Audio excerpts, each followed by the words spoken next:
Bueno, pues vamos a empezar. Buenas tardes a todas y a todos.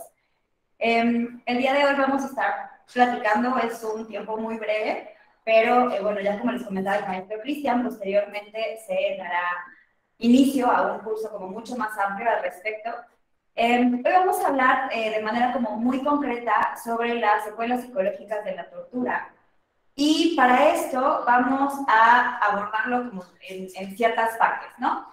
Primero vamos a hablar específicamente como para tener muy claro qué es la tortura, cuáles son las características de la tortura y por qué se habla de la tortura como una violación a los derechos humanos, y no solo una violación a los derechos humanos, sino una grave violación a los derechos humanos, además de ser considerada como un delito. Entonces vamos a enfocarnos en tratados, tanto bueno, en leyes nacionales como tratados internacionales, para contextualizar el fenómeno de la tortura y posteriormente, ahora sí que tengamos como muy claro en qué consiste y cuáles son los métodos más comunes que encontramos incluso en la región. Entonces, ahora sí empezarlo a abordar desde esta perspectiva psicológica para poder dar como este inicio, ¿no? Este panorama general de las secuelas psicológicas, hablando como daño psíquico en las víctimas o sobrevivientes de la tortura. Entonces, cuando nosotros pensamos en tortura, a veces es como creer que la tortura es como así un fenómeno o una práctica que era de la Inquisición y que ahora esos métodos ya han dejado de existir. Efectivamente, esos métodos ya no existen, pero han surgido, así como evoluciona el ser humano, evoluciona la tecnología, desafortunadamente evolucionan también los temas y las prácticas o los métodos de tortura. Cuando nosotros empezamos a contextualizar el fenómeno de la tortura en aspectos internacionales, nos empezamos a dar cuenta que la tortura es una práctica que ocurre en todos los continentes del mundo. Yo me voy a enfocar en lo que sucede en México, puesto que, bueno, mi experiencia radica totalmente en centros federales de reinserción social acá en México, ¿no? Pero para esto vamos a ver como esta perspectiva global y tenemos dos convenciones que son súper importantes para empezar a aterrizar el tema o la definición de la tortura, ¿no? Si seguimos a la Convención contra la Tortura y otros tratos o penas crueles, inhumanos o degradantes, que es esta convención de la Organización de las Naciones Unidas, que es creada en 1984 y que es firmada y ratificada por México en el 86. Quiero decir con esto que las convenciones, a pesar de que no sean de carácter nacional, al ser tratados internacionales, una vez que los países, que van a considerar como estados, los países las firman y las ratifican, tienen la obligación de seguirse, de regirse por ese tipo de convenciones. Entonces, la Convención contra la Tortura nos habla de que la tortura vamos a entenderla como esto: aquellos actos que de manera intencionada, acá en la presentación podemos ver como ciertas viñetas que van marcando como pautas específicas de las definiciones, porque nos habla de aquellos actos que se producen de manera intencionada, con los cuales se van a provocar dolores y sufrimientos graves, ya sean físicos o mentales, y tiene como finalidad la obtención de la información, principalmente para obtener una confesión, para castigar, intimidar o coaccionar a una persona. Y el último punto sería este sujeto activo, es decir, que son infringidos por funcionarios públicos o por una persona que, con apoyo o aquiescencia de un funcionario público, lleva a cabo esta conducta. Entonces, esta convención, al ser de Naciones Unidas, sería como, digamos, el punto más elevado en cuanto a convenciones o tratados internacionales que nos van a hablar específicamente de la tortura. Les decía, como México es un estado parte que ha ratificado esta convención, debe de considerarla como elemento fundamental en sus investigaciones en las que exista una denuncia de tortura. En el curso vamos a profundizar un poco más de qué elementos considera esta convención y cuáles son las obligaciones específicas de los estados parte, como el investigar y sancionar hechos de tortura. Por otro lado, que también de manera internacional, pero como solamente en región, tenemos la Convención Interamericana para Prevenir, Sancionar y Erradicar la Tortura, que es la que vemos en amarillo. En esta convención únicamente van a formar parte los estados americanos, o los miembros de la OEA. Esta convención surge en 1985 y es ratificada por el Estado mexicano en 1987.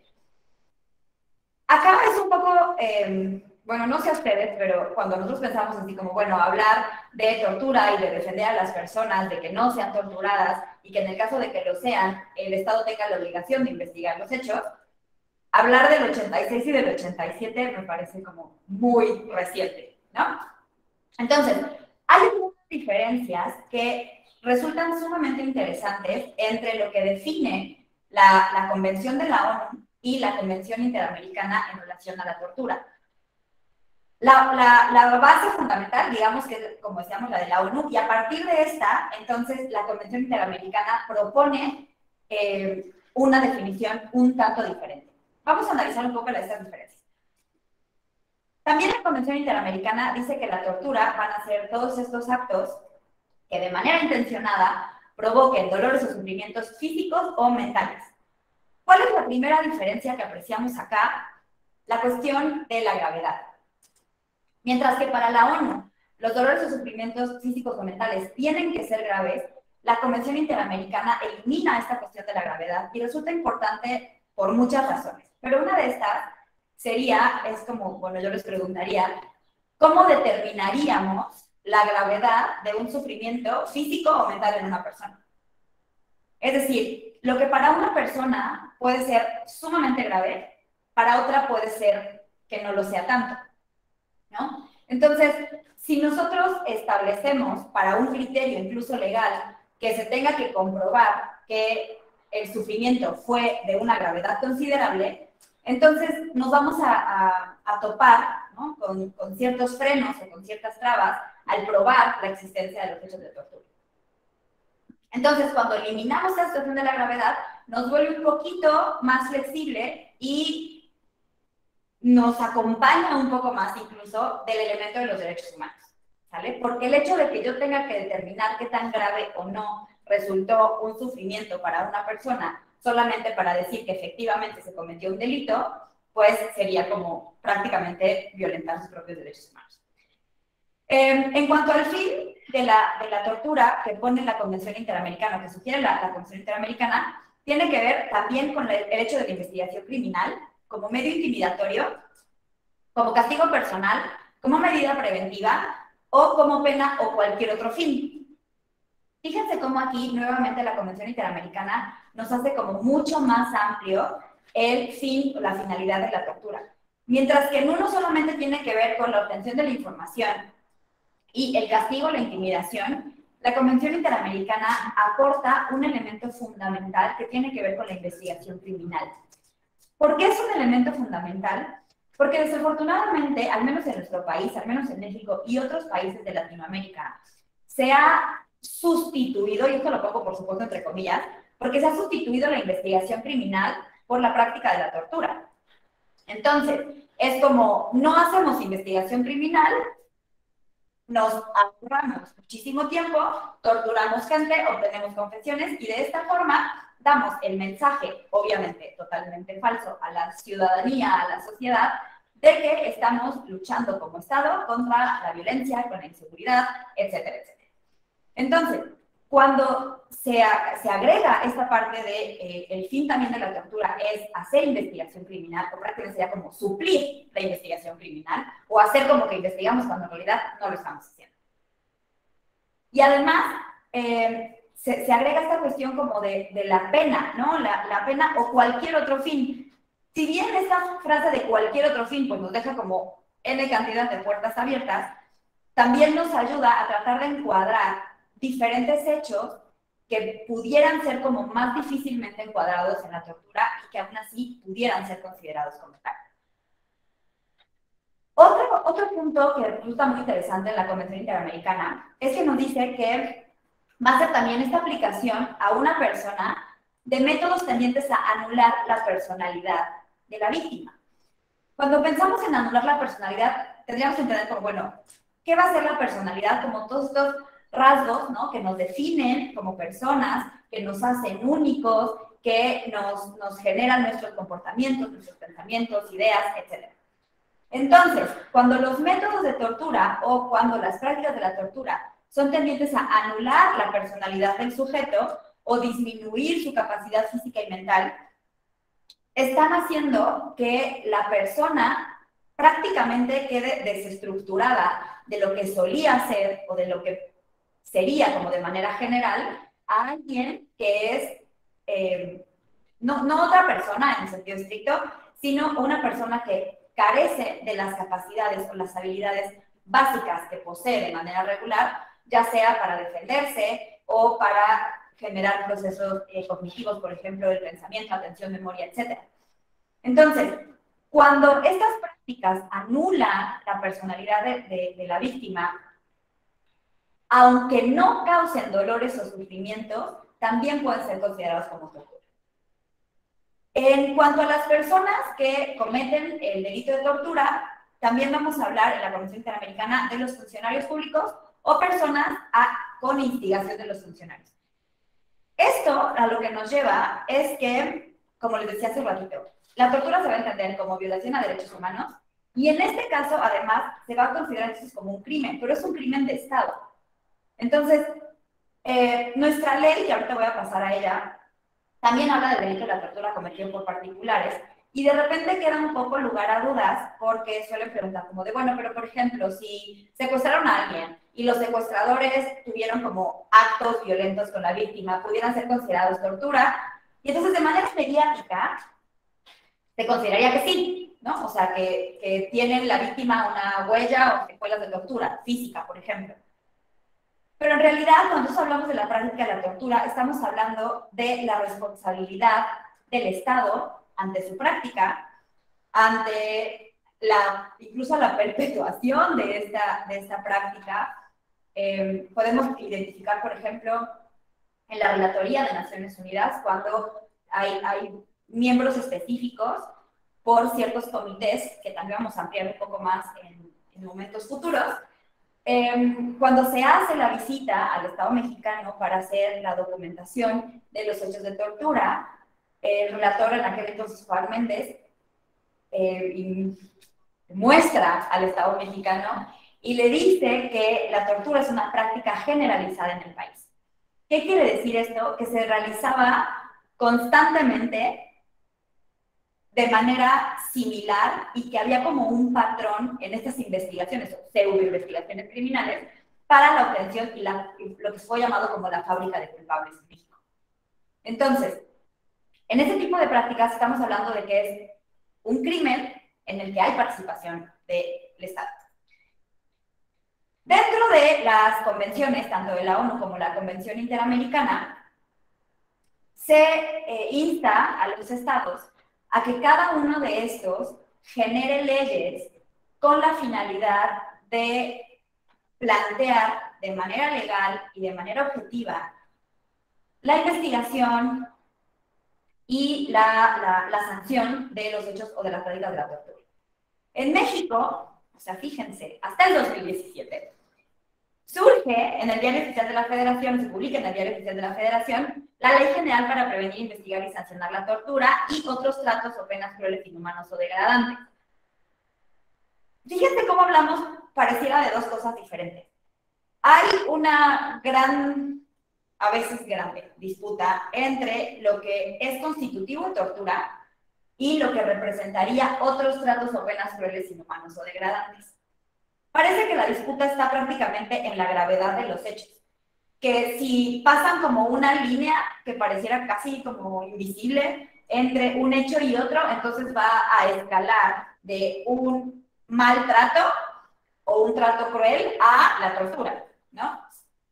Más allá de eso, más allá de lo que pudiéramos establecer entre qué es uno y qué es otro, que insisto, la principal diferencia tiene que ver con la gravedad, es que ambos son un delito y que ambos son violaciones a derechos humanos, ¿vale? Aquel problema pareciera que en las leyes, además en México, bueno, no sé si tengamos aquí abogados, abogadas, pero sabrán a lo mejor como población en general incluso, que en México tenemos muchísimas leyes. Y salen, y salen, y se publican leyes. Y el problema no es que haya o no haya leyes, el problema es que se apliquen.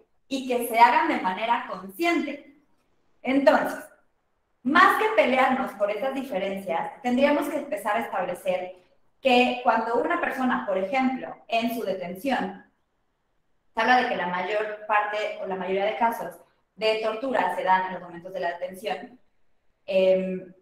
Si es detenida, por ejemplo, a base de golpes, sin que se le anuncie el hecho de por qué está siendo detenido o detenida, el ser aislado, incomunicado, etcétera, muchas veces se justifica como de, pues claro, es que fue una detención con uso de violencia porque la persona no estaba cooperando, ¿no? También no sé si tengamos aquí elementos de seguridad, ya sea pública o privada, que en algún momento se hayan tenido que haber enfrentado a una detención, y sí, sí hay, y dicen, pues es que, ¿qué querían que hiciera? ¿No? Pareciera que no solamente elementos de seguridad, sino la sociedad en general, justifica e incluso a veces aplaude este tipo de detenciones, porque se legitima este uso de la fuerza, a veces uso excesivo de la fuerza, que también para eso hay protocolos, no me voy a meter en eso, pero quienes tengan oportunidad pues pueden leer el protocolo, el primer respondiente de la Suprema Corte, para entender en qué momento se usa y en qué momento no se usa la fuerza.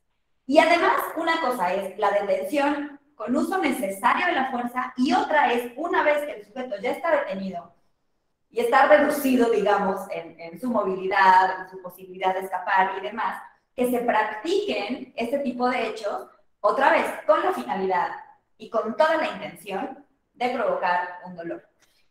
Les decía, la tortura no es como, ay, chin, es que me equivoqué y creo que se me pasó la mano o es que no me di cuenta. ¿Sale? La persona que está ejerciendo actos de tortura sabe que está cometiendo actos de tortura.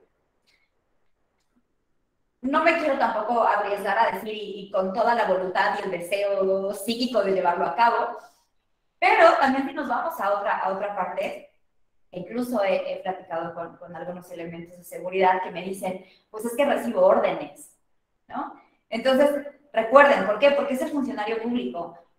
Y claro, no es que solamente sea el policía, ya sea municipal, estatal, federal, quien toma esta decisión, sino que efectivamente vienen de órdenes muchísimo más arriba que a veces ni siquiera nos podríamos imaginar. Que sí nos podemos imaginar, pero bueno, luego platicaremos también de eso, antes de que sea vetada en la primera charla.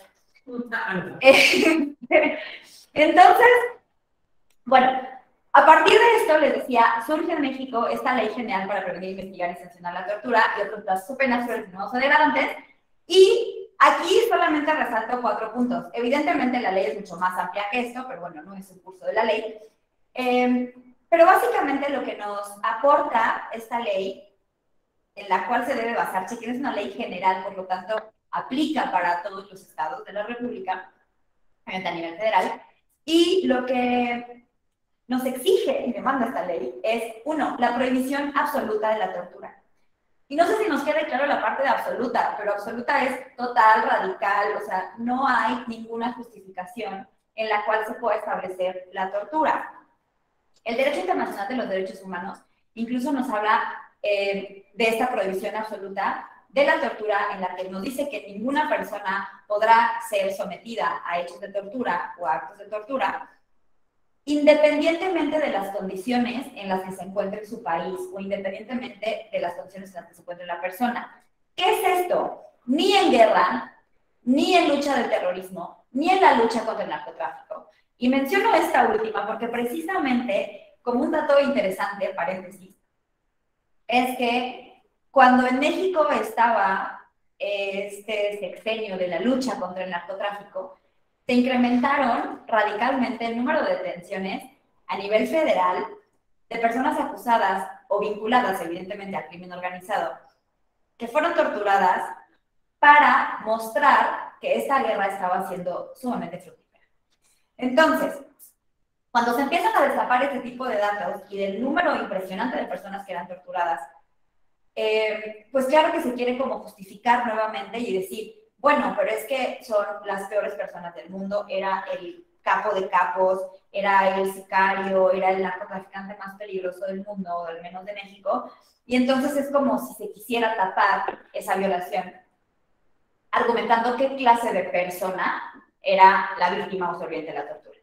Entonces, cuando hablamos de prohibición absoluta, nos indicaría que ni en esos casos, ni aunque haya una ocupación militar, estaría permitida la tortura, ¿no? Otro punto que nos marca la ley general es que la investigación de la tortura se va a hacer por oficio. Es decir, no requiere que una persona vaya a levantar una denuncia así de, oigan, me torturaron. Basta con que cualquier persona se entere, casi así de oídas, que alguien fue torturado. El Estado tiene la obligación, sí, la obligación de investigar los hechos y evidentemente pues llegar a los responsables, etcétera, etcétera.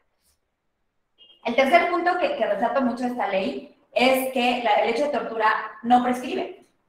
Es decir, no importa cuánto tiempo haya pasado en los hechos de tortura, se deben de seguir investigando. ¿Por qué hago mención de esto? Porque muchas veces pareciera que también se quiere como olvidar, ¿no? O echarle ahí tierrita para que ya nadie hable de esto. Y te dicen, bueno, pero es que ya los hechos, por ejemplo, pasaron hace 10, 15 años, ¿no? Número uno, lo que te empiezan a decir es, ya no vas a encontrar ninguna secuela. Falso, ¿vale? Psicológicamente, las secuelas permanecen probablemente toda la vida de la persona. Entonces, si se hace una buena investigación forense de la tortura, vamos a encontrar secuelas psicológicas. Ya iré a eso un poquito más adelante. Y por la parte médica, claro, no le vas a encontrar ya el moretón o el corte a la piel, etcétera, etcétera. Pero sí hay formas también de identificar secuelas físicas o médicas, aunque hayan transcurrido años, ¿no? Y otro punto que nos marca la ley es que la persona que haya cometido actos de tortura, que se compruebe que ha cometido ese tipo de actos, se le eliminan los beneficios, indultos y amnistías, ¿vale? Es decir, es un delito sumamente grave. Por lo tanto, no gozará de posibles beneficios ni de liberación anticipada como otro tipo de beneficios legales, ¿no? En este caso, lo que se va a entender como tortura o la definición que nos da de tortura la ley general aparece en el artículo 24 para los funcionarios públicos y en el artículo 25 para los particulares. En el artículo 24 nos dice que va a cometer el hecho o el delito de tortura el funcionario público que causa dolor o sufrimiento, anule la personalidad, capacidad física o psicológica y realice procedimientos médicos o científicos sin la autorización de la persona, ¿vale?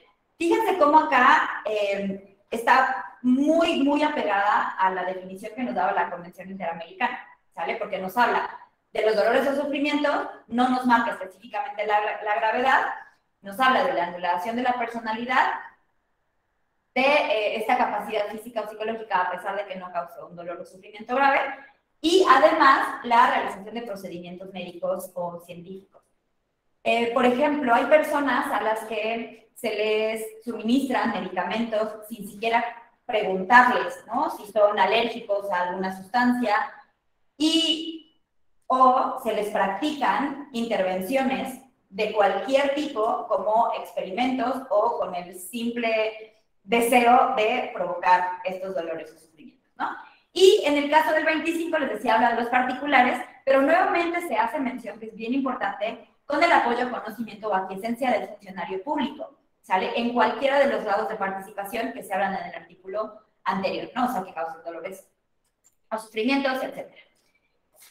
Acá, sí, bueno, es un párrafo más grande, pero me resulta muy importante. Esta es una cita textual de Klaus Roxin, que es un jurista alemán, que habla precisamente de la tortura. Tiene una publicación que se llama ¿Es posible justificar la tortura? O puede llegar a justificarse la tortura. Ajá. Y precisamente nos habla de en qué momentos se dan hechos de tortura, por qué hay estados que están como envueltos o mucho más relacionados con este tipo de prácticas. Y nos habla de que si bien el objetivo, como las definiciones que hemos dado de la tortura, tienen que ver con provocar dolores, sufrimientos, etcétera, nos habla Roxin de un objetivo que es como mucho más íntimo. Y nos dice que no es solo la eliminación física del sujeto al que se somete a la tortura, sino que lo que se quiere realizar con este acto es reducir al torturado a la más inferior posición. Tiene que ver mucho con esto que decíamos de el anular la personalidad, del desestructurar totalmente a la persona y negarle la posibilidad de reconocimiento, ¿sale? Adentrarse además en su intimidad para que construya una verdad que no es la suya, sino la de su verdugo. Es decir, cuando nosotros desestructuramos de tal manera a una persona, a partir de los métodos que voy a comentar a continuación, la volvemos totalmente vulnerable ante toma de decisiones que de otra manera no podría tomar.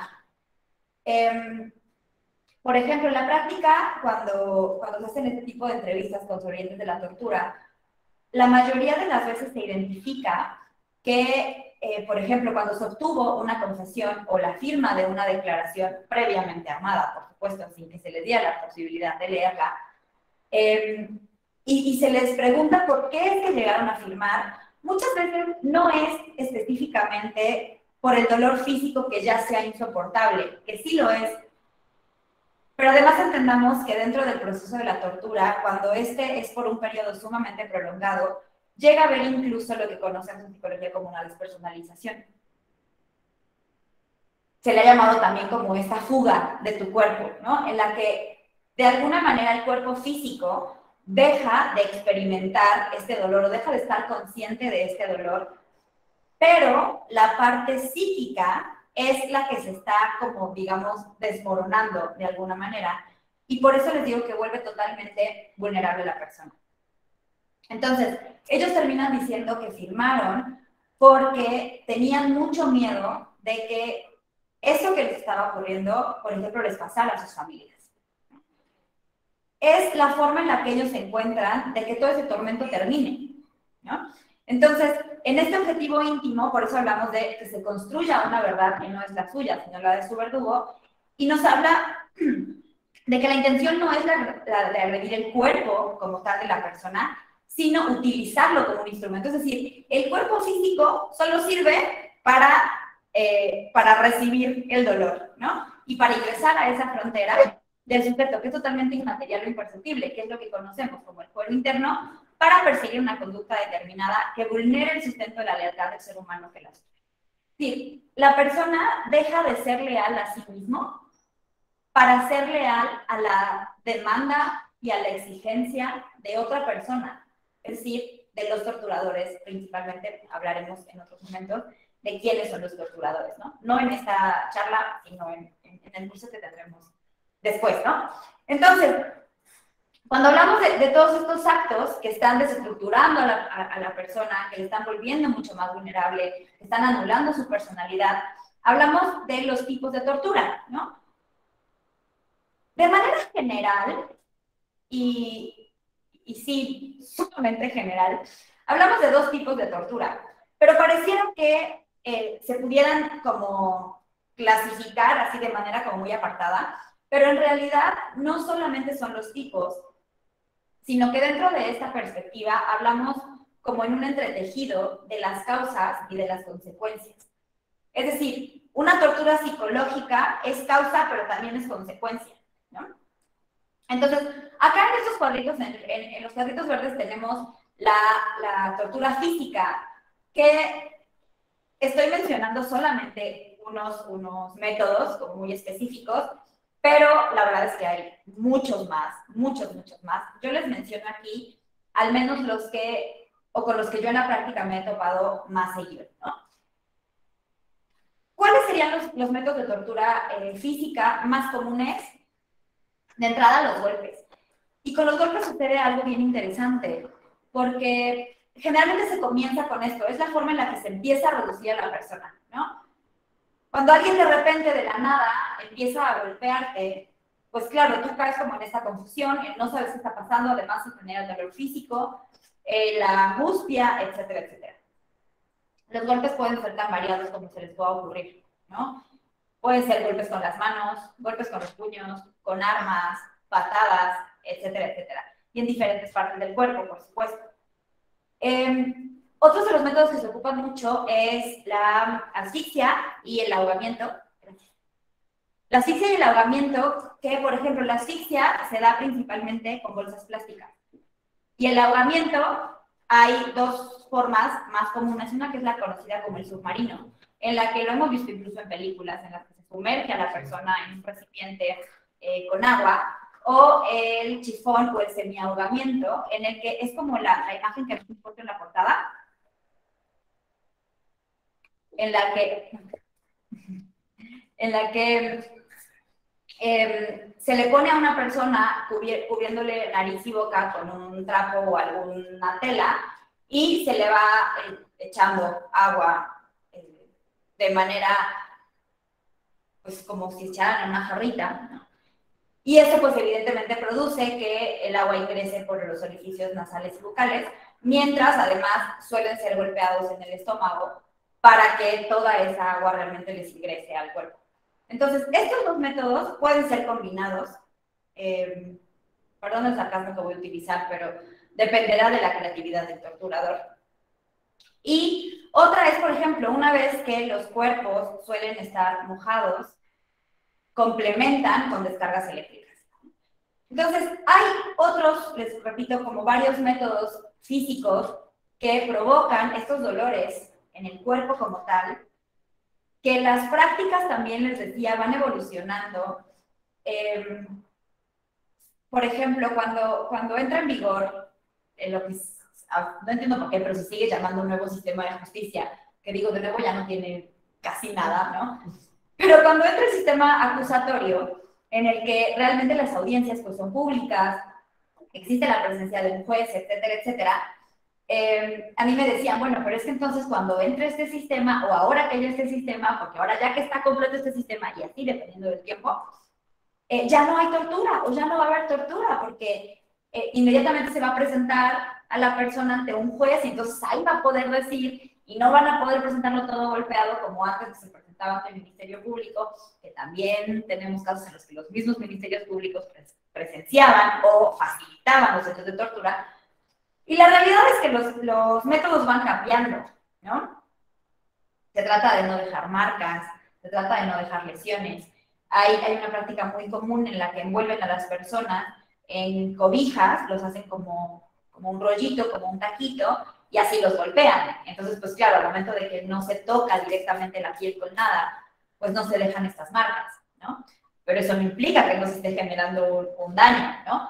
O por el contrario, se incrementan los métodos psicológicos de la tortura. Si bien los métodos psicológicos pudieran ser menos, digamos, si los tuviéramos que enumerar, por ejemplo, encontraríamos las amenazas, las humillaciones, los insultos. Los insultos son, así como lo más común y cotidiano en este tipo de detenciones. Obviamente, la detención con groserías, con ofensas, que algo muy curioso, por ejemplo, es que muchas veces a las personas incluso les da vergüenza repetirlas, ¿no? Las humillaciones que tienen que ver, por ejemplo, con su tipo de cuerpo, con su tamaño, con su raza, color, tipo de cabello, o sea, cualquier cosa que puedan encontrar como para ser utilizada puede llegar a ser empleada como tortura psicológica, ¿no? Otro tipo de tortura, por ejemplo, sería la tortura sexual, que entra un poco como en subcategoría de la tortura física, pero también en la tortura psicológica. En el caso de México, por ejemplo, tenemos una, pues no tan reciente, pero sí un poco sentencia de la Corte Interamericana, que son las mujeres víctimas de tortura de Atenco, ¿no? En la que recientemente sentencian al Estado mexicano, haciéndole saber que efectivamente se cometieron estos hechos y se determina como tal la práctica de la tortura sexual, ¿no? Y el punto es que la tortura sexual no solamente aplica contra las mujeres, sino contra los hombres. Pero lo que resulta sumamente alarmante es el índice y el porcentaje, pues, de mujeres detenidas que sufrieron tortura sexual, ¿no? Eso también lo podríamos abordar en otros momentos, como para profundizar un poco más de esto, ¿no?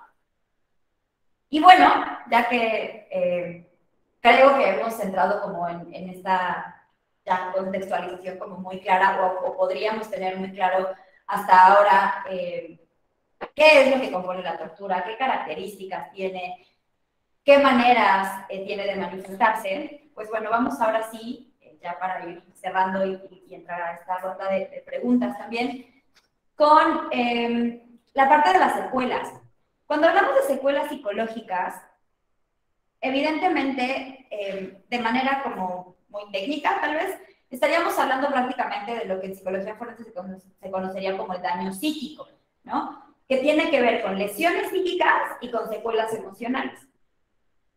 Las lesiones psíquicas tienen que ver con, ya sea en procesos cognitivos, en procesos como tal clínicos, de orientación, estado mental, etcétera, que aparecen en el primer momento y no tienen una duración de más de 2 años, ¿vale? Mientras que las secuelas emocionales, estamos hablando ya de efectos psicológicos que tienen una duración mayor, como decía, a estos 2 años, pero que además han afectado de manera profunda incluso la personalidad o han llegado a modificar o a reestructurar la personalidad del sujeto.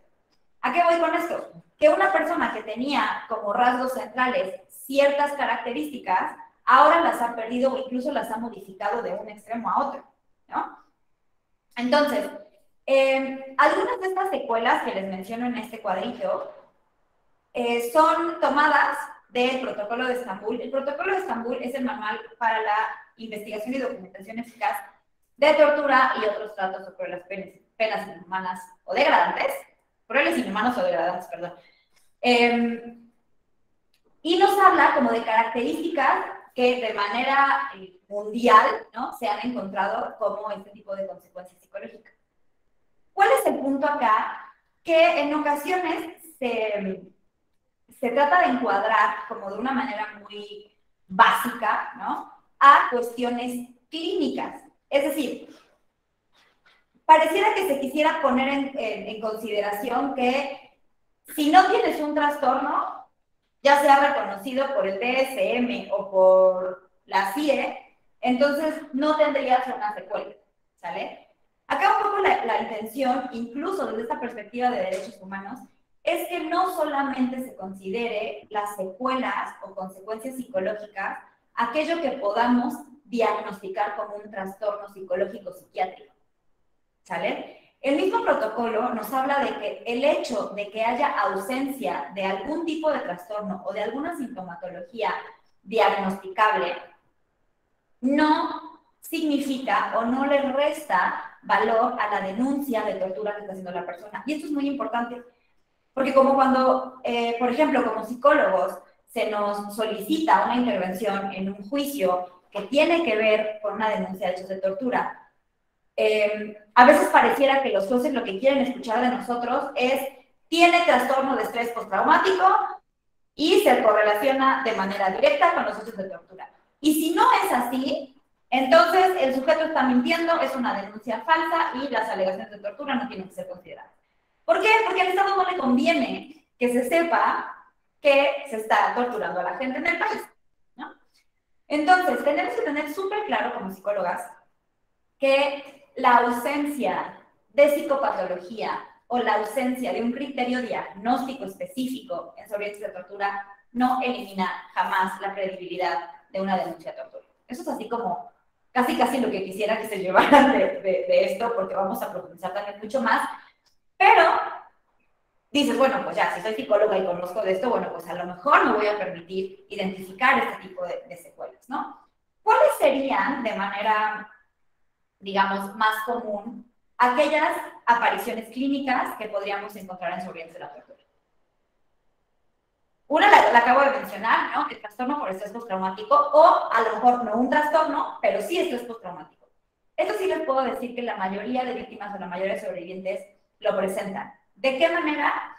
En dos momentos, bueno, en dos formas, perdón. En la reexperimentación de trauma y en la evitación.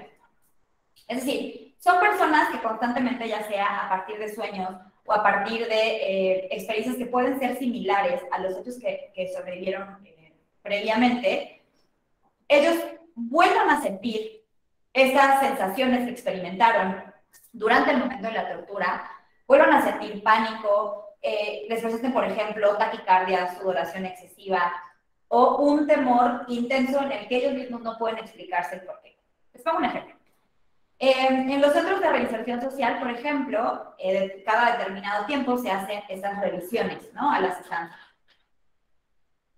Generalmente, cuando una persona ya lleva un determinado tiempo en estos centros, en estas instituciones, pues digamos que caen en lo que se conoce como institucionalización, ¿no? O sea, ya están como acostumbrados a estas prácticas y no les genera como mayor preocupación. Pero las personas que fueron torturadas en el momento de su detención, en estas prácticas de revisión suelen manifestar como un estrés mucho mayor al resto de las personas privadas de su libertad. Entonces, incluso nos te dicen, pues es que yo sé que no tengo nada, o que no me van a cachar nada, o que todo está en orden, pero aún así el hecho de ver a un oficial, o cuando entran los grupos de choque, por ejemplo, es mucho más el temor que ellos manifiestan, ¿no? Entonces, eso tendría que ver con la reexperimentación del trauma, y en la evitación, pues evidentemente van a ser personas que no van a hablar de esto con tanta facilidad. A veces, por ejemplo, cuando se les va a practicar una entrevista psicológica forense, no importa el tiempo que haya pasado, a veces es la primera ocasión que hablan de eso, evitan totalmente cualquier charla que tenga alguna relación con los hechos, evitan situaciones en las que ellos se sientan, digamos, comprometidos, ¿no?, para tratar el fenómeno. Entonces, esto por un lado sería el estrés postraumático. Otras sintomatologías o trastornos probablemente clínicos que podamos encontrar son trastornos de ansiedad y trastornos depresivos. ¿Cómo los vamos a identificar esto? Pues con las conductas que vayan teniendo día a día en su vida cotidiana, digamos. Si hay alteraciones, por ejemplo, en la conducta alimentaria, en el interés por la realización de prácticas que previamente resultaban interesantes, como en esta apatía, ¿no? No solamente explicada, eso es bien importante, que no solamente se explique por el hecho de estar, como en esos casos que pongo de ejemplo, de estar privados de su libertad, sino que se relacionen específicamente o de manera más directa con los hechos de tortura. De otra manera, más grave, por ejemplo, podemos encontrar episodios psicóticos o una psicosis mucho más conformada. Esto se genera también después de eventos prolongados de aislamiento, ¿no? Entonces, cuando la persona es sometida a un aislamiento total en la que hay una deprivación de los sentidos, antes se hablaba, por ejemplo, de estos tipos que podríamos conocer como los calabozos, ¿no?, que incluso vemos como en película, en los que hay así hasta ratitas alimentándose por ahí, y después se evoluciona al confinamiento en solitario, en donde es esta celda como las que vemos típicas en Estados Unidos, ¿no?, que ahora varios modelos penitenciarios en centros federales están basados en eso. En esta celda, ¿no?, que básicamente es como un cuarto blanco en la que no se tiene ninguna estimulación ni visual, ni auditiva, ni demás. Y entonces se hicieron investigaciones de qué era peor y resultó que el confinamiento solitario en esas paredes blancas, limpias y demás, resultaba con mayor aparición de psicosis que este tipo de calabozos que les decía, ¿no? Entonces, la psicosis y, como les decía, el pánico también puede aparecer como de manera muy continua en víctimas de tortura. Ahora, claro está que cada uno de estos, tanto las clínicas como ahorita les voy a pasar las psicosociales, no solamente aparecen en un momento y, por ejemplo, desaparecen en otro, sino que cada una de estas va a tener un curso específico, ¿no? Y por eso es importantísimo que nosotros identifiquemos en qué momento o en qué etapa o fase del daño psíquico estamos haciendo la intervención psicológica, ¿sale? Porque si es al instante, probablemente la persona va a estar en un shock, ¿no? Después ya va a estar como procesando mucho más el fenómeno y puede tener mayor información, ¿sale? Entonces, además de eso, además de las fases del daño psíquico, estas secuelas van a tener que ver con el tipo de tortura que hayan sido víctimas. Es decir, por ejemplo, personas que fueron asfixiadas con bolsas plásticas, en ocasiones lo que relatan es que no pueden dormir, por ejemplo, con las cobijas que les estén cubriendo un poco el rostro, ¿sale? Porque inmediatamente aparece el pánico, porque inmediatamente aparece el estrés, ¿no? Entonces, cuando empiezas a indagar en toda la investigación, pues descubres, ¿no?, que normalmente pues sí dormían así como hechos bolitas hasta adentro cuando hacían frío y ahora no pueden, o incluso cuando se cambian de ropa por ejemplo, ese tipo de cuellos, ¿no? En los que al momento de que se quitan la playera les roza la cara, pues también les puede generar como mucha ansiedad, a diferencia de alguien, por ejemplo, que sufrió descargas eléctricas, ¿no? Entonces, es importante no solamente identificar así rápidamente las secuelas, sino establecer una correlación entre la denuncia de los hechos específicos de tortura que está haciendo la persona y estas consecuencias, ¿no? Para esto, incluso el protocolo de Estambul nos habla de este tipo de objetivos que también abordaremos, no es que yo los esté enamorando, ¿verdad? Pero también abordaremos en la otra parte que vamos a profundizar en el curso y hablaremos como específicamente de estos puntos que nos sugiere, o los lineamientos que nos sugiere el protocolo, para ir estableciendo estas correlaciones, ¿no? Entre los hechos específicos, los métodos y las secuelas. Entonces, dentro de estas consecuencias, además, no solo tan clínicas, como les decía, sino desde un plano más psicosocial, lo que encontramos muy frecuentemente son alteraciones en el proceso del sueño y la vigilia. Es decir, personas que, por ejemplo, les cuesta mucho conciliar el sueño, que se despiertan constantemente en las noches, que a lo mejor pueden dormir un par de horas seguidas, pero despiertan y no sienten que descansaron, con terrores nocturnos, con esa situación de despertarse de manera muy abrupta en la noche. A veces, por ejemplo, cuando tienen compañeros de estancia que le dicen es que estabas gritando o estabas hablando y previamente no habían tenido ese tipo de manifestaciones, por ejemplo. En aspectos cognitivos identificamos mucho la alteración principalmente en dos aspectos, que sería la memoria y la atención o la concentración.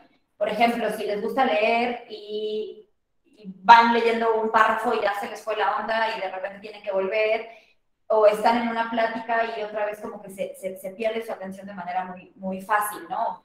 Pierden la atención de manera muy, muy veloz. Ahora, esto es importante también identificar con los métodos. Por ejemplo, el método de ahogamiento o el submarino que les decía, en el que incorpora, bueno, meten la cabeza en un tambo de agua o en un recipiente con agua, puede ocasionar alteraciones de oxigenación cerebral. Entonces, esto puede dañar también las funciones cognitivas.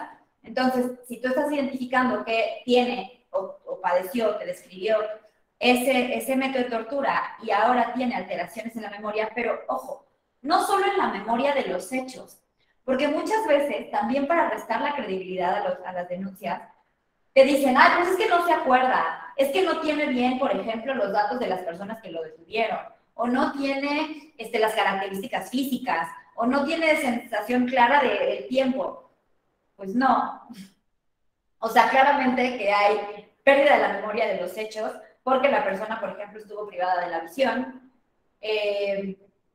Claro, eso genera confusión, son trasladados de un lugar a otro y probablemente no supieron a dónde iban porque no veían, porque no conocían los lugares, etcétera, etcétera. Y entonces ahí puede haber que haya fallas en la memoria en el relato de los hechos, ¿vale? A lo que voy también es que hay alteraciones en la memoria posterior a los hechos, o sea, que sean incapaces de recordar elementos como muy básicos, ya sea a corto o a mediano plazo, ¿no? Otro elemento que se ve constantemente es el aislamiento social. Son personas que suelen no tener como, no mostrar interés en platicar con otros, en convivir con otros, sino que prefieren muchas veces, no, pues yo prefiero quedarme en mi estancia, ahí por ejemplo los que trabajan, pues ahí haciendo alguna actividad, o me encierro y pongo una sábana para que piensen que estoy dormido, o trato como de no ir a actividades.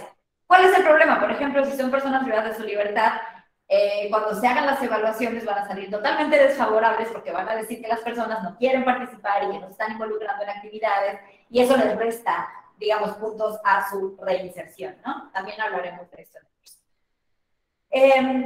Lo que yo más les puedo identificar y compartir en mis prácticas es que las personas tienen una desesperanza muy fuerte. ¿Por qué? Porque desde el momento en que se dan los hechos de tortura, se les da como esta posibilidad de tú no vas a poder hacer nada, nada depende de ti y tú no puedes hacer nada para mejorar tu situación, ¿no? Es como tu vida está en nuestras manos y tú no tienes ningún derecho ni ninguna posibilidad de salir de esta, ¿no? Entonces, como estos hechos se van repitiendo con esta situación de la reexperimentación, lo que sucede es que la persona pierde toda la esperanza de salir de esa nuevamente, ¿no? Vemos también irritabilidad, ¿no? Personas que reaccionan o como, son como mucho más reactivas de manera mucho más rápida, y la hipervigilancia, ¿no? Son personas que constantemente están como, no quiero llamarles así en el sentido estricto como paranoicas, pero que sí están constantemente como atentas a qué está pasando, con este temor, ¿no? De que algo pudiera llegar a ocurrirles nuevamente, y conflictos con la autoridad. Y con conflictos con la autoridad no me refiero a que se vayan a pelear, por ejemplo, con custodios o así, sino que tienen como, como un recelo, ¿no? Ante la autoridad, en el que sí pueden seguir las normas de manera regular, pero precisamente por esto, porque es como un temor a contradecir a aquello que además les marcó de esa manera, y siguen las normas, siguen las reglas sin cuestionárselas, sin preguntarse por qué y demás, pero con mucho recelo, ¿no? Hay personas que, esto sí no podría decirlo como de manera general, porque me he encontrado como los dos opuestos, ¿no? Como con un resentimiento muy fuerte, y otras que por el contrario tienen como esta justificación, ¿no? De decir, bueno, es que era su trabajo, bueno, yo entiendo, algunos tienen explicaciones incluso religiosas, etcétera, etcétera, pero de manera como muy general, para dejarlos con ganas también de conocer un poquito más sobre el tema, pues estas serían como las secuelas que yo he identificado más. Les decía, también son mencionadas algunas en el protocolo de Estambul, y otras pues son como de mi cosecha, ¿no? Para compartirles. Entonces, bueno, esta imagen de Stop Torture tiene que ver con algunas investigaciones de Amnistía Internacional que hace, pues promoviendo la idea de parar los hechos de tortura, de instar a cada uno de los estados a que se haga responsable de esos hechos de tortura, a que dejen de negar los hechos que claramente ocurren.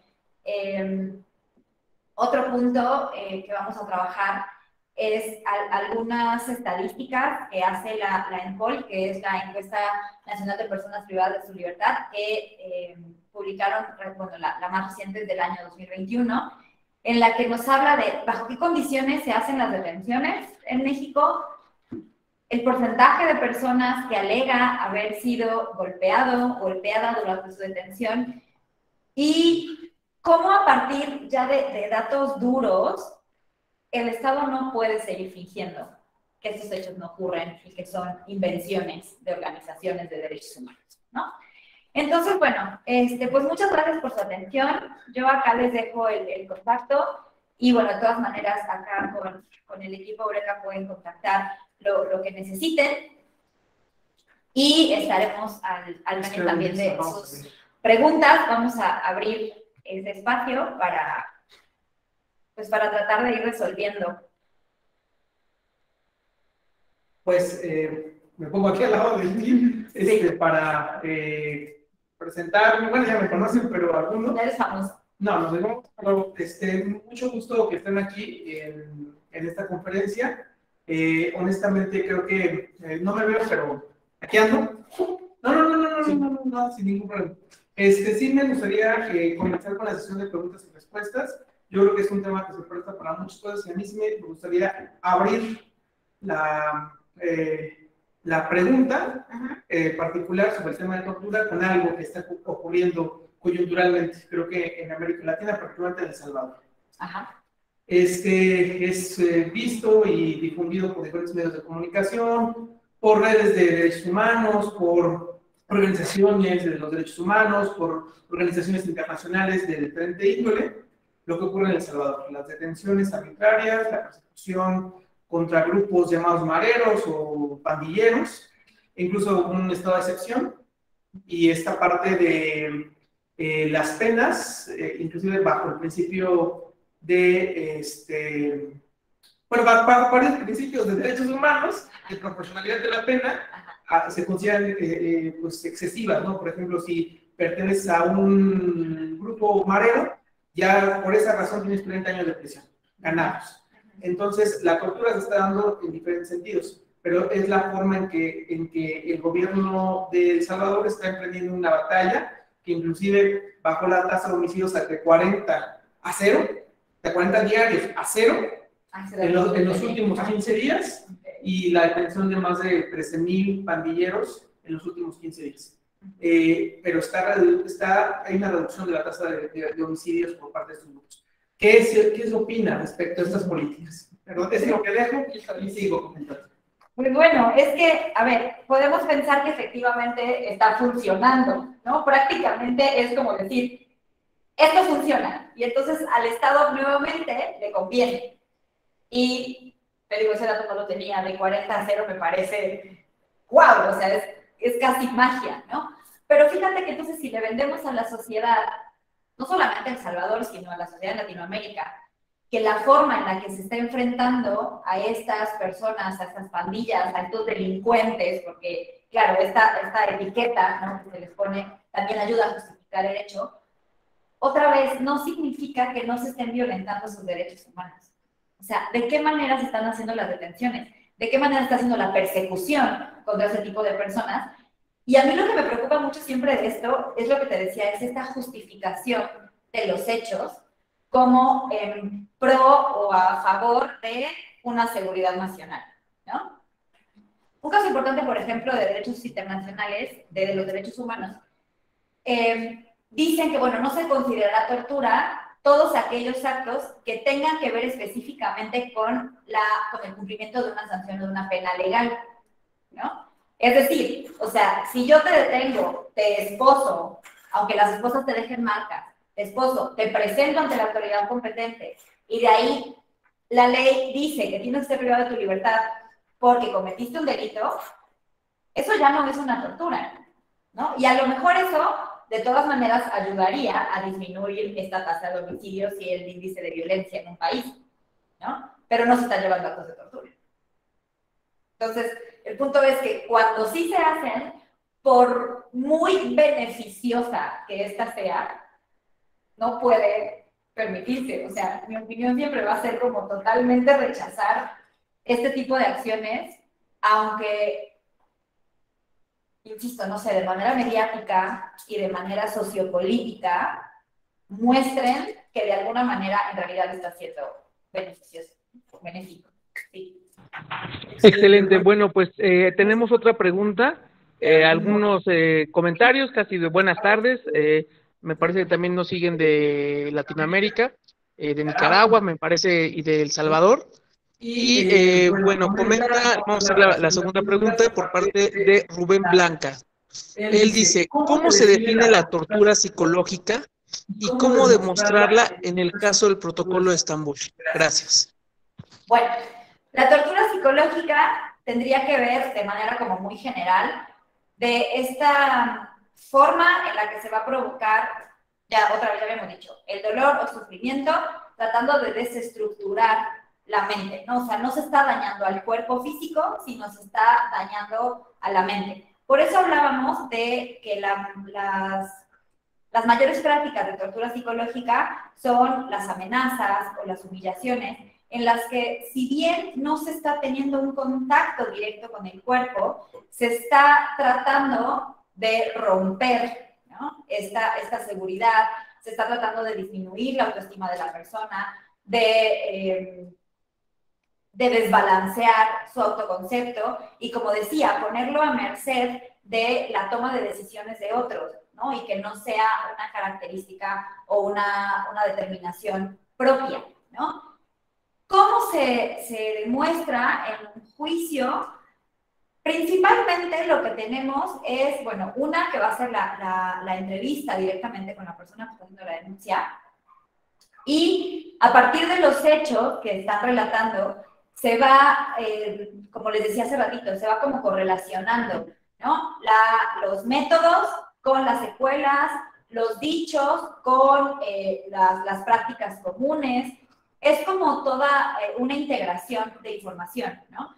También a partir de lo que se pueda leer en la carpeta de investigación, con lo que veamos en los reportes, tanto de las detenciones como de otro tipo de periciales, como otro tipo de entrevistas que se hayan tenido, y entonces se van integrando, ¿no? Se van tejiendo todos esos datos de tal manera en la que nosotros podamos identificar si, por ejemplo, esa secuela de sentirse con o haberse afectado, como les decía, tanto la autoestima como el autoconcepto, están relacionados de alguna manera con la amenaza. Si les decían, por ejemplo, no, pues vamos a desaparecer a tu familia, ¿no? O vamos a matarte.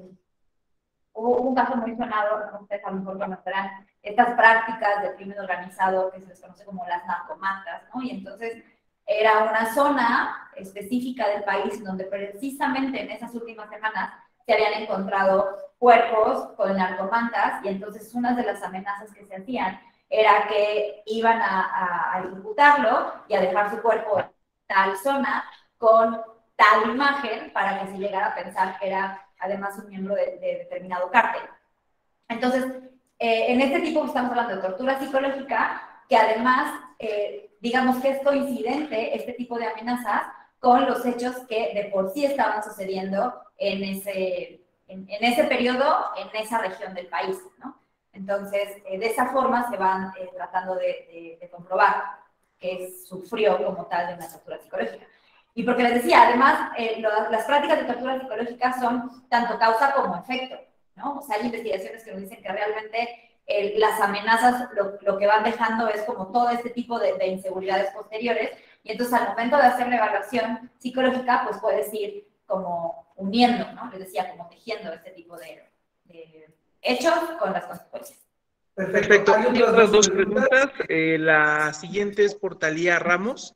Ella pone: buenas noches, maestra Yusel. Soy nicaragüense radicando en México.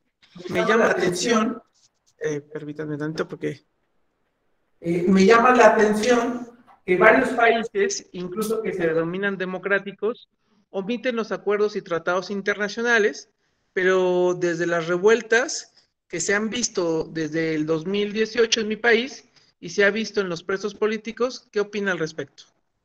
En cuanto a los presos políticos o en cuanto al hecho de que se nieguen las prácticas. Yo creo que se niegan las prácticas de derechos humanos en esos lugares, y pues obviamente hay una serie de violaciones a derechos humanos. Es que es bien interesante, ¿no?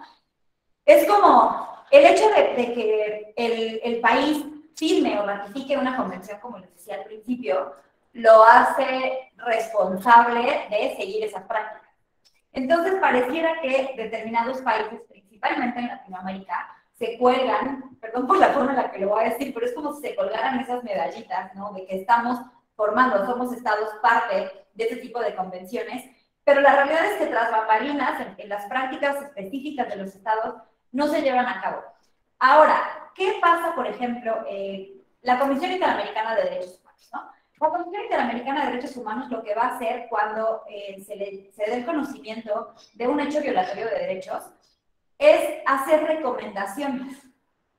El problema es que pareciera que tanto en México como en otros países de Latinoamérica, las recomendaciones pues se quedan en eso, ¿no? Así como de, pues gracias por recomendarme, pero de ahí pues no va a pasar a más, ¿no? A diferencia de esto, cuando por ejemplo llega a la Corte Interamericana y la Corte emite una sentencia en contra del país que ha sido investigado por la violación de derechos humanos, se le exige a los estados a que ahora sí tomen acciones, y uno de estos bien importante es la reparación del daño. El problema es que muchas veces no se da como este tiempo específico, ¿sale? Ni se emite una sanción mayor a los estados que están formando parte, ¿no? Entonces, queda como en una recomendación que no es vinculante. Entonces, es como, pues ya me lo dijiste, muchas gracias por tu atención, pero sigue sin pasar, ¿no? Entonces, me parece que hay una omisión muy fuerte, me parece que hay en Latinoamérica y bueno, específicamente en México, ¿no?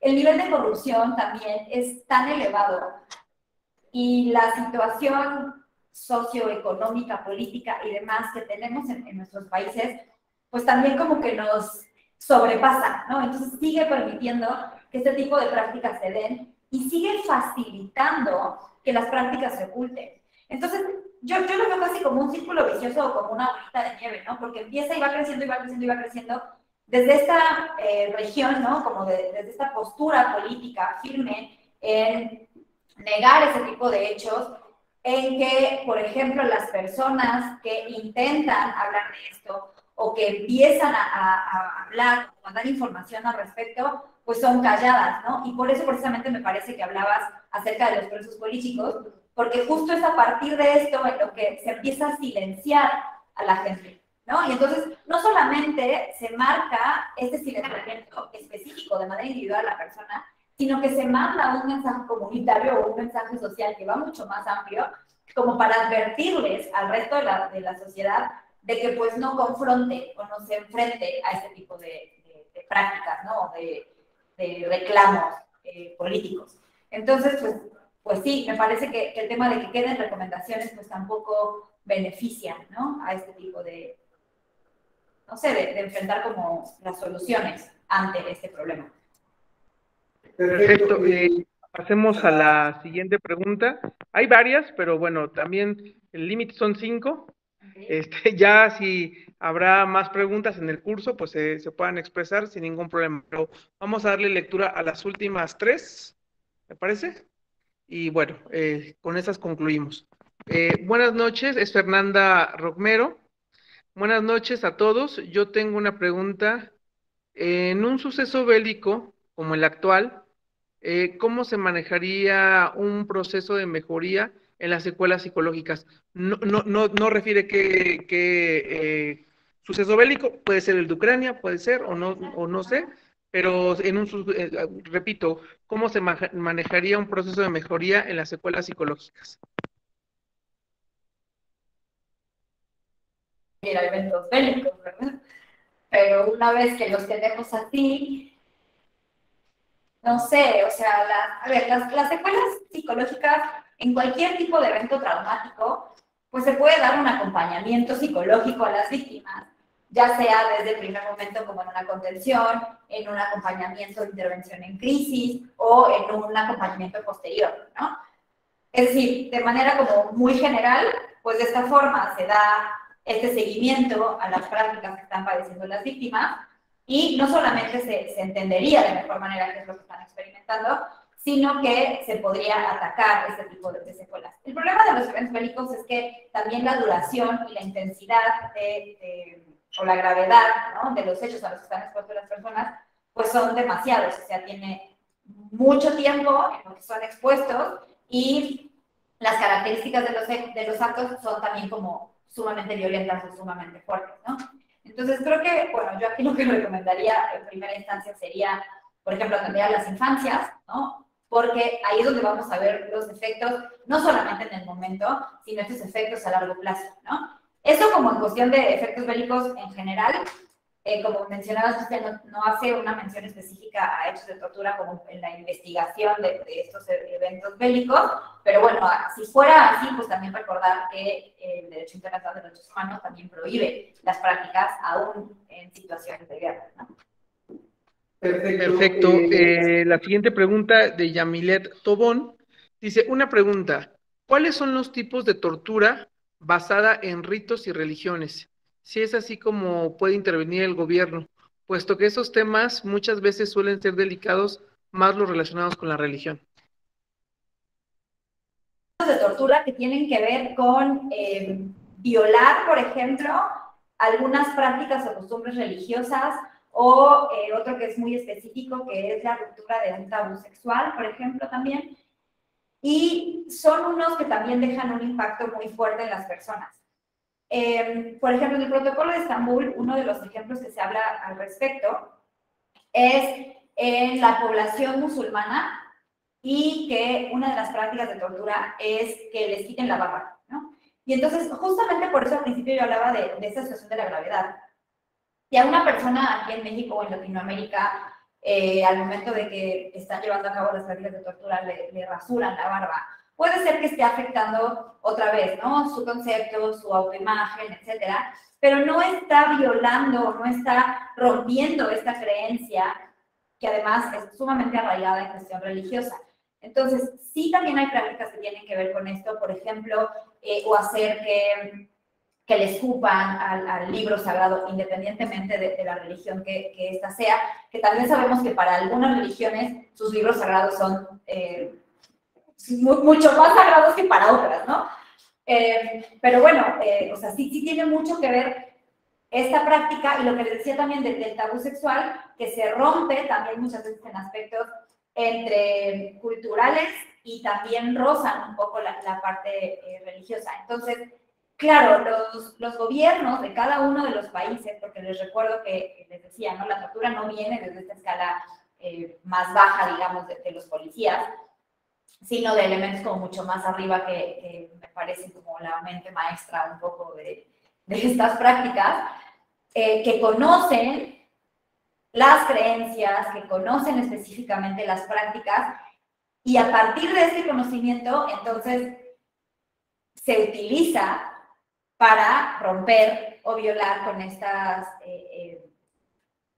pues sí, o sea, con estas prácticas, con estas creencias, ¿no? Entonces, es un tema como bien importante, sí me gustaría abordarlo de otra forma como más profunda también, porque tiene implicaciones, les repito, no solo con la persona que está violando sus derechos en este momento, sino que el mensaje que se está mandando es mucho más fuerte. Y cuando hablamos de una religión, digamos, como muy establecida en la persona, pues obviamente los efectos también van a ser mucho mayores.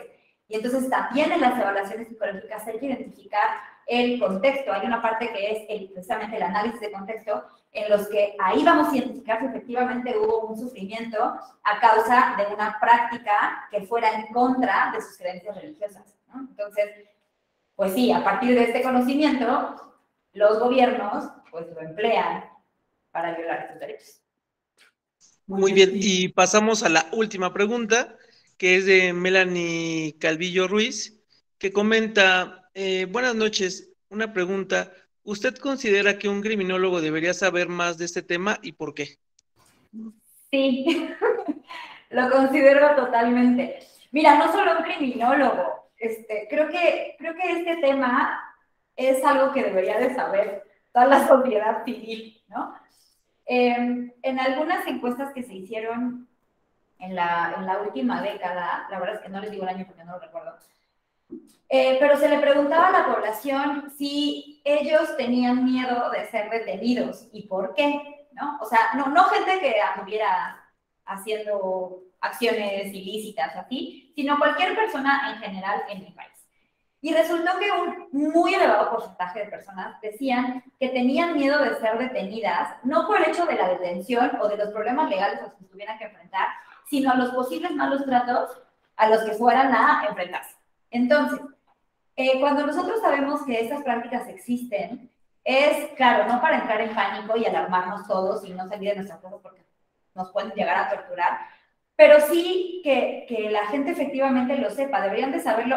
Si nos ponemos como en profesiones, pues bueno, claro, por ejemplo, las prácticas del protocolo tienen que ver con leyes, ¿no? O sea, con los componentes jurídicos que les corresponderían a abogados y abogadas, a las personas profesionales de la medicina y a psicólogas y psicólogos, ¿no? De entrada, estas tres profesiones tendrían que saberlo perfectamente, pero el criminólogo y la criminóloga sería fundamental que lo supieran, porque a final de cuentas, la tortura es un crimen y tiene los mismos componentes que cualquier crimen y debería de investigarse como cualquier crimen. Tenemos una escena del crimen, tenemos un modus operandi, a veces tenemos firmas de los agresores, tenemos características específicas de los agresores, tenemos características específicas de las víctimas, y entonces, pues claro, básicamente acabo de mencionar 5 elementos que son fundamentales en el estudio criminológico. Entonces, la respuesta por todo esto sería sí, definitivamente los profesionales de la criminología deben empaparse de estos conocimientos, deben profundizar más al respecto, porque a final de cuentas, pues es la investigación de un crimen. Excelente, pues creo que aquí concluimos con la conferencia, la verdad muy interesante, me gustó mucho y creo que también da paso para la construcción del propio curso. Como les hemos dicho, los cursos los estamos estructurando de 4 semanas particularmente, en las cuales se tiene una plataforma educativa, se suben videos recreativos relacionados a los temas, se tienen actividades académicas, se sube bibliografía, se tienen sesiones en línea, haciendo retroalimentación de cada uno de los temas, para que ustedes tengan una profundización respecto a los temas.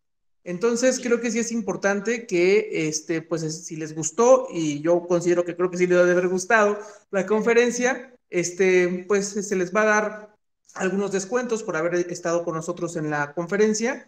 Y si les gusta también el tema o les gustó la conferencia, puedan difundir con sus conocidos también para que puedan ingresar. Creo que esas actividades abonan mucho y pues la verdad agradezco mucho a la ponente, se habrán dado cuenta que sí sabe del tema, que sí es experta en el tema y pues le agradecemos mucho, le vamos a mandar su constancia digital. Para quienes pagaron sus constancias, se mandarán el día de hoy aproximadamente a las 12 de la noche a más tardar, y en los que la pagaron en la semana y el día de hoy, se mandarán a más tardar mañana a las 12 del día, para que no haya ningún problema. Y quienes quieran todavía su constancia con valor curricular, pueden realizar el pago a las cuentas que ustedes ya conocen, o si no tienen el conocimiento, se las mandamos, y se les pueda generar su constancia. Yo les agradezco mucho y recuerden que tenemos varias actividades en Eureka Académica. Tenemos 2 congresos en puerta, en octubre y en noviembre. Tenemos un campamento forense presencial para quienes sean de otros estados de la República, por ejemplo, Hidalgo, Morelos, Veracruz, Tamaulipas, Ciudad de México, no sé, Oaxaca, que estén cercanos a la ciudad de Puebla. Bueno, pues va a estar el campamento forense, que va a ser sobre desapariciones en México, bastante interesante. Van a tocar varios temas de entomología, sobre traumatología forense, sobre fotografía forense, prácticas de excavación de fosas clandestinas, muchas cuestiones. Bienvenidos, y también digan que han estado en las conferencias con nosotros y se les manejará un precio especial. Les agradecemos muchísimo. No sé si gusta despedirse, maestra, para que podamos cerrar, y yo les agradezco mucho. No, pues muchas gracias a todos y a todas por estar presentes. Espero que les haya gustado, que hayan aprendido algo, al menos, y pues que sí se les haya quedado las ganas de inscribirse a lo que tendremos posteriormente. Y pues nada, nos estaremos viendo por ahí. También en ese momento ya les recomendaré un montón de bibliografías, se les compartirán textos, tanto igual nacionales, internacionales, las convenciones, los protocolos, artículos de divulgación científica, etcétera, etcétera, para que ustedes puedan profundizar más en el tema si es que les interesa. Así que pues muchas gracias. Adiós.